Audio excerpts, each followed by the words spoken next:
The resolution now is this: deregulation is driving the booming economy. Gillian Tett, on the resolution, deregulation is driving the booming economy, do you declare yes or no? No. I would declare no, because I think it's one factor that has fed into that story, but certainly not the only one and not necessarily the major one. I have sat in the Commerce Department. I've seen the flashy plans and statistics being tossed around about how many rules they're going to rip up left, right, and center. The first point I'd make is that actually, for the most part, these rules are being certainly ripped up, some of them, but it's a very small proportion of the overall total. And when I talk to companies and ask them, are you actually seeing practical changes yet? I don't think it's dramatic as of yet. But I think the other thing that's very important is that, yes, deregulation is important because there was a creeping sense under the last few years that excessive regulation was trying to, if you like, dampen down growth.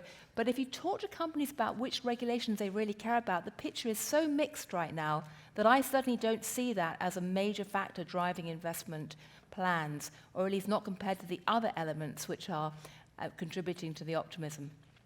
Thank you, Gillian Tett. We move on now to Stephen Moore. Stephen Moore, on the question, deregulation is driving the booming economy. Are you yes or no? Well, I'm an emphatic yes. I think that when you ask the question, why did we hit this inflection point? And I don't think there's any question as we look back, there was an inflection point in the economy, and it was November 7, 2016. And you saw what happened to the stock market. The stock market rose 700 points the day after the election. And it's boom ever since. We've ratcheted up growth from 2 to 3%. I think we can get 4% this year. And that didn't happen by accident. I think it happened partly because of the anticipation of this tax cut, but I think an even bigger factor was that, as my buddy Larry Kudlow likes to say, on November 7, 2016, the war against business was over in Washington. And that is a good example of that is what Trump has done with regulations. And it isn't even so much the pullback of regulations, because there haven't been that many regulations have been pulled back, but some important ones. It's more that Trump has just slammed the brakes on the regulatory process in a very, very efficient and productive way. And that has, I think, unleashed a lot of activity by businesses in terms of their capital spending, in terms of their hiring, and so on. Look, regulation can strangle businesses, and it was excessive under Obama. This is a president who is, if you ask me one word about Donald Trump, he is pro-business. He's pro-American business. He wants to make us number one. Pulling back on those regulations will be another factor that has a very positive impact on our future growth in this country. Thank you, Stephen Moore. Dambisa Moyo, on the resolution, deregulation is driving the booming economy. Do you declare yes or no? I declare yes, but not emphatically. And this is going back to what we talked about a moment ago. This is, to me, once again, smoke and mirrors. We were promised a group of policy changes which actually swept Donald Trump into the presidency. We were promised infrastructure reform. We were promised tax reform, including repatriation by corporates at a discounted rate. We were promised healthcare reform. And on the back of that, we have basically seen the market decide that the promises of deregulation were going to be so aggressive that they were going to support, at least in the short term, economic growth. The truth of the matter is, as I mentioned earlier, these are Band-Aid solutions. We have not yet heard much in terms of infrastructure, and just to put a finer point on it, Japan, just to remind you, candidate Trump promised aiming for $1 trillion of spend. The Congress, well, certainly the Republicans were saying that they only wanted $600 billion. I just want to remind you that Japan had multiples of that in terms of infrastructure spend, and it did not translate into economic growth. We have not even yet heard anything about that infrastructure promise. Today, a lot of people are hanging around saying monetary policy is loose. We're still seeing lots of promises in terms of fiscal policy and the path of deregulation, and that, to me, is not founded on a solid ground. I believe that the deregulation is the promise. It's not yet actually happened, and therefore I believe that deregulation will be ultimately the downfall of this economy. Thank you, Debby Samayo. Simon Johnson, deregulation is driving the booming economy. Are you yes or no? No. I agree with Stephen that there has been an inflection point in this economy recently. It was in early 2009 when the Obama administration turned the corner with a great deal of help from the Federal Reserve, and we pulled out of the greatest recession. We had the... You're reading into my 90 seconds. We had the greatest recession since the 1930s. We pulled out of it. The stock market came back. If President Obama had a fault, it was he didn't talk about the stock market enough. That was the greatest recovery you've ever seen in your lifetimes. That was the most consecutive quarters of job growth you have seen, anyone has ever seen in American history. That was the inflection point. And in the midst, how do they make that recovery happen? They did a lot of things. But I tell you, one of the things that they did do with it is they fixed finance. Yes, they regulated finance. They took a hard look at consumer protection and the way people have been ripped off. They looked at systemic risk and the way that some of our very good friends in this city had got too big to fail, and they tried to grapple with that. They regulated finance in a way that did not destroy or disrupt that long-lasting boom. So it's not deregulation driving growth today. It's the responsible, moderate regulation of finance, along with sensible short-term and reasonable, but not sufficient, perhaps, long-term growth measures that's given us this opportunity that President Trump and his advisors are now about to squander. Thank you. Thank you, Simon Johnson. Jason Furman, deregulation driving the booming economy. Do you declare yes or no? I declare no. I was going to establish my credibility by criticizing President Obama. Simon already made one of the criticisms. He was terrible about tweeting about his stock market record, even though the year after his re-election, the stock market went up more than it did under President Trump. There were precisely 0 tweets from President Obama in that year. Not something President Trump could say. Another thing is, if he was at war on American business, he did a very bad job. As measured by the stock market valuations, as measured by the longest consecutive job growth that we've seen in our country. If you want to tout up what's happened under deregulation under this administration, you have 2 choices of sources that I'm aware of. One is the White House did a report that documented the total cost reduction from all their regulations. They said it was $570 million. That's 0.003% of GDP. It's a White House number. I divide it by 2. The American Action Forum is a conservative think tank. They said $378 million. That's 0.002% of GDP.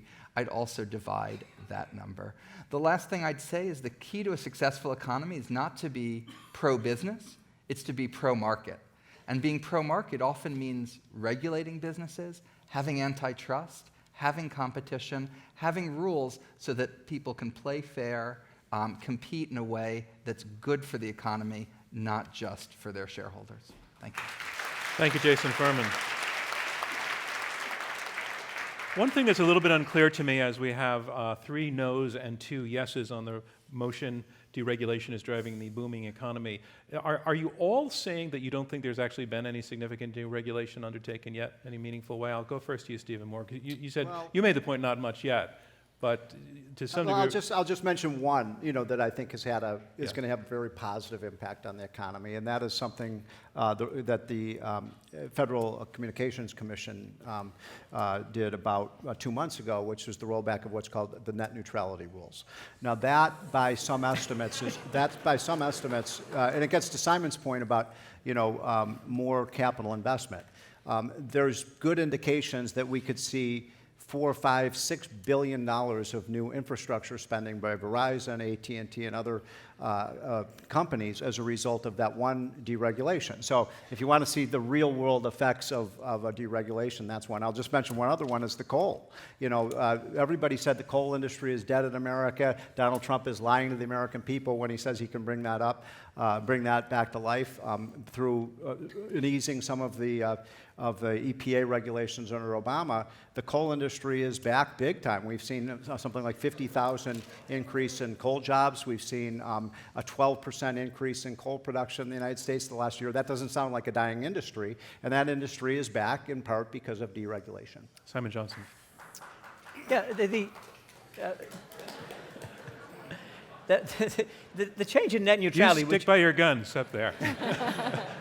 the change in net neutrality, which is a huge deal, and which I think is nowhere near as favorable to the economy as Stephen said, is not deregulation. That's changing the nature of regulation to favor some very big incumbent players. So it's a redistribution. That's the theme of the policies here. The tax changes we've just been talking about are a redistribution. 4/5 of all the tax cuts will end up going to the top 1%. Net neutrality being abolished is the equivalent in communication policy space of exactly the same thing. Redistribution towards the top end, towards people who are already rich. That's not deregulation. Jason? Let me talk about one deregulatory action that I think actually has helped the stock market. There's a chance it would have a minuscule positive for growth, but it's a terrible idea. That's something called the conflict of interest rule, or the fiduciary rule, which it used to be that a retirement broker could give you advice based on kickbacks they were getting rather than your own self-interest. Obama made a rule against that. That's a practice that costs middle-class families $17 billion a year.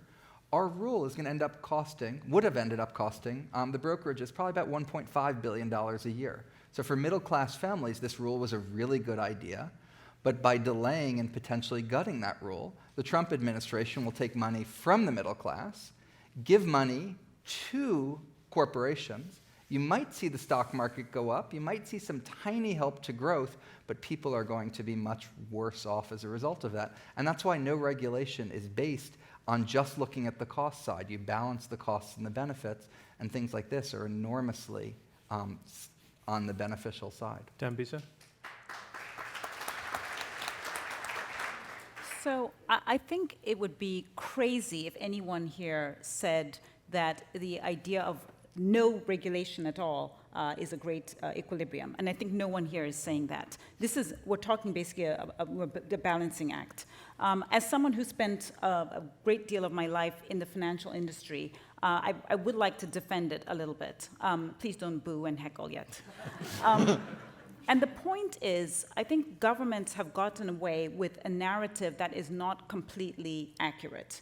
Governments asked the banks and the financial institutions to help support the Housing for All policy in the United States, which has been supported by both Republicans and Democrats alike over many, many decades.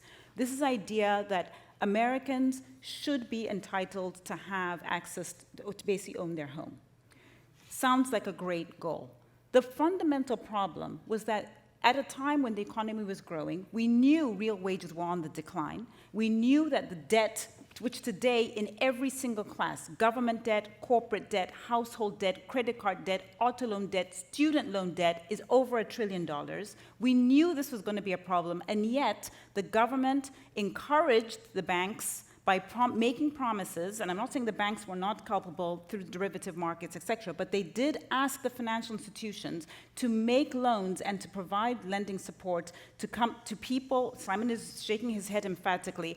I sit on the board of a bank. I know what was going on. We were asked to essentially lend to people that you would not lend to ordinarily to help support a public policy initiative, which is not one that I would say was a bad idea.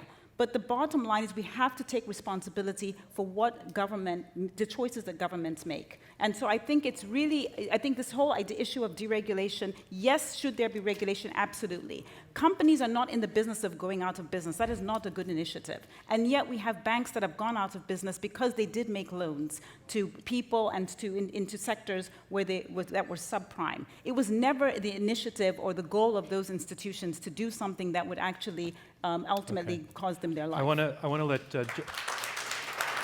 Gillian Tett. Yeah, I just wanted to make a general point before Simon and Dambisa start having a sort of private argument about banking rules. And the problem is this, that regulation is fantastically complex and in the weeds. And deregulation is also fantastically complex and in the weeds. And the reality is that we don't really know exactly what is going on, let alone what the net cumulative economic effect is going to be. And we won't know for a long time. Because, I've learned to treat the Trump administration as being something like an Agatha Christie novel or film. in that whenever you get a commotion in the kitchen, you start looking for a body in the library. And what the president's doing with his tweets is the ultimate weapon of mass distraction. It really is. The journalists start scurrying into the kitchen and forget about the body in the library. And right now, in the last week or two, ProPublica just did a great piece about this, looking at all the things that have happened in the last week while we've been distracted by the S-hole comment. And when it comes to deregulation, things are happening in the weeds or not happening in the weeds. The one thing that's very clear, though, and this is a cost that no one's talking about, is that as we start ripping up rules, as we start talking about ripping up rules, for businesses, the climate just got a bit more uncertain and confusing. And whether it's you're trying to work out... And that's never good. That's never good, no. Whether you're looking at what the new rules are for M&A. I mean, yes, on the one hand, they're ripping up net neutrality. What about AT&T? Where are we going with all of that? For many businesses on the ground, what's happening is uncertain. Let Stephen Moore respond to that. So look, I think there's a narrative that's gone on by people who, like some of the people at this table, who when Donald Trump was running for election, said that if Donald Trump is elected, he will cause a financial crisis in the world. We could have a second Great Depression. And every policy that Trump wants to do is against growth and so on. And of course, exactly the opposite has happened. We've seen this. For the stock market is up 42% since November 7, 2016. That's $6.5 trillion increase in wealth. We've seen a growth rate. Simon, you guys talk about the growth rate under Obama. Yes, we recovered from the recession. It was the worst recovery since the Great Depression. We were $3 trillion below what we would have had if we had had a Reagan-style recovery. So it was an anemic recovery. That's the reason I think Hillary lost the election. And now we have this booming economy. In every single statistic, I would challenge any of you to show any statistic that isn't positive right now with respect to the economy. And now liberals have to come up with some kind of alternative narrative as to why the policies they said were going to fail have been such a success. Let me go to Jason, and I'll come to you. Jason Furman. If you were doing a clinical trial for medicine, you wouldn't just give it to one patient and look at them. You'd compare them to how the others were doing. This is the second time you brought up the stock market, but the stock market has done better in most every other country in the world than it has in the United States over the past year. The stock market did better in many years under President Obama than it's done in the last year. And you go on about this anemic recovery, ignoring the fact that the demography was completely different. So the working age population was growing at 2% a year under President Reagan, 0% a year under President Obama, who, by the way, we went through a massive financial crisis. So you need to find some other argument for how Trump has made things better than they've made them in Canada, the UK. Well, the UK is growing less than us, but the stock market's better. Japan, France, just one sentence Germany, on all these other countries. Can I answer that question? The United States is the hub of the world economy. When we get it right, the rest of the world starts to get it right. It's the same thing that happened. It's the same thing that happened in the 1980s. When Reagan rebuilt the American economy, the rest of the world got their act together, and we had a 25-year period of the greatest period of prosperity in the history of the world. But Steve, our growth rate was actually higher than most of the other advanced economies from 2012 through 2016. This past year, it's been lower than most of the other advanced economies. We haven't heard But from wait, hold on. Simon. The economy grew at 1.6% in Barack Obama's last year in office. It was declining. The economy wasn't growing faster. It was decelerating, and now it's accelerating. I mean, how do you? I want to bring in Simon, who hasn't spoken in a while, and then Debby. So Simon, you're up. George W. Bush had some good years too. The best way to get growth is to deregulate your financial sector. Gillian knows all about this. She and her colleagues cover this around the world all the time. Deregulate finance, let the banks do what they want, let them take more risk, let them have less equity on their balance sheet, let them go crazy. And they did go crazy, Debby. So no fault of yours. They did go crazy in 2003, 2005, 2007. Were they aided and abetted by the government? Yeah, sure they were, but that's deregulation. That's what it meant to deregulate. And by the way, the Clinton administration was involved in that also from the 1990s, so don't get too smug out there, okay? But if you pump up your economy, if you juice your economy with this, if you juice your economy with fiscal stimulus, I read the Wall Street Journal, and yes, I do read the editorial page sometimes. But what it tells me, if I juice my economy, if I run up the debt, if I get the financial sector fired up, I will get short-term growth. And then, what happens, Stephen? What does the Wall Street Journal say will happen? They say that you will have a downturn. They say you'll have a crash. Now, if Stephen Moore is willing to say here today and for the record that as long as the stock market goes up, everything is good and Trump is doing fine, and as soon as the stock market turns down, we have to reevaluate, I'll take that. I'll walk away very happy this evening. Because you know what? Prices go up, prices go down, Stephen. Fair point. And I'm not here to say the stock market. Debby Samoya. I mean, it's a fair point. And I don't think, Simon, I agree with you. I don't think Donald Trump should, judge his record by the stock market, because you're right, the stock market is a roller coaster. Let's save the stock market because we're going to talk about that in a couple of minutes. And I don't want to talk it out too much, but Debby, so you were going to jump in. I don't want to eat into too much time because actually I was preparing myself to go to battle against Simon. But actually, I think we actually largely agree, which is that excessive deregulation is not an equilibrium that we want to seek, and that the governments were in many ways complicit, aided and abetted the financial crisis. I do think some regulation is required and it's important, but we're speaking to a smart audience here. Don't listen to us.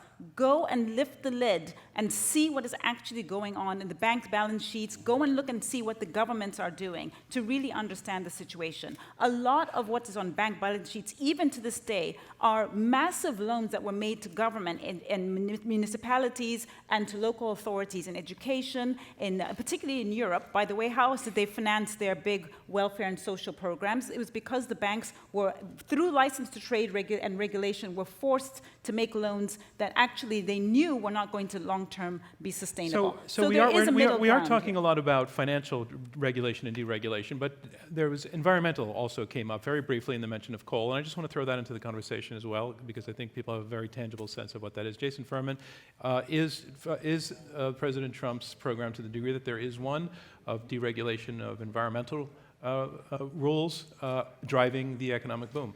First of all, if you look at the energy sector, the biggest factor there is prices. So the price of oil is up 40%. With that, employment in the oil industry, investment in the oil industry is up. Those go up and down together. If you look at the shift from coal to natural gas, a lot of that was reflected in relative price changes in those two. That is an example where I do think you could have deregulation that is a very small plus for the economy and a very large minus for society as a whole. And that's why when you do regulation, you don't do cost analysis, you do cost-benefit. And there are ways to put a price tag on that. What? There are ways to put a price tag on that. Oh, there are, absolutely. You can put the companies are very good at putting a price tag on what it's doing to them.